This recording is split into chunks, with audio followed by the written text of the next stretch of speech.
you cannot explain why police continues to terrorize the opposition. There is no law on which they can base their attention. As far as I know, in the case of Human Rights Network versus Attorney General, the Constitutional Court clarified the matter by saying that the contents of POMA, namely Section 5, 7, and 10, are null and void. And the Parliament is not allowed to design another law to replace those nullified provisions of the law. We are going almost through the same quagmire. The Supreme Court pronounced itself by saying that the UPDF court, court martial, is repugnant. It does not exist. And nobody should try civilians in the court martial. Where does the ruling take us as a country?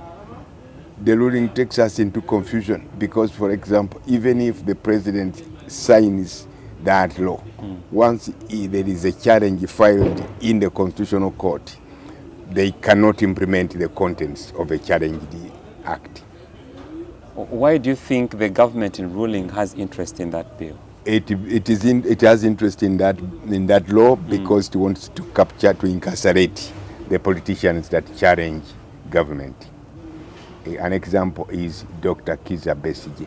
As I spoke just now, there is no law which is keeping Dr. Besigye in jail because there is no standing charge against Dr. Besigye. When he was arrested from Kenya and brought to Uganda, he was charged in the court martial.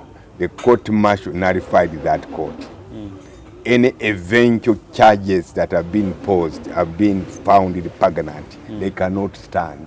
So Dr. Besigye is now incarcerated without reason.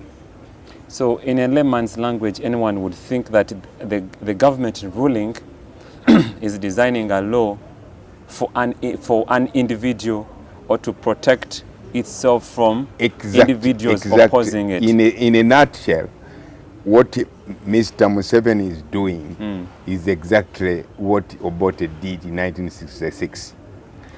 He abolished the 1962 constitution in self-interest.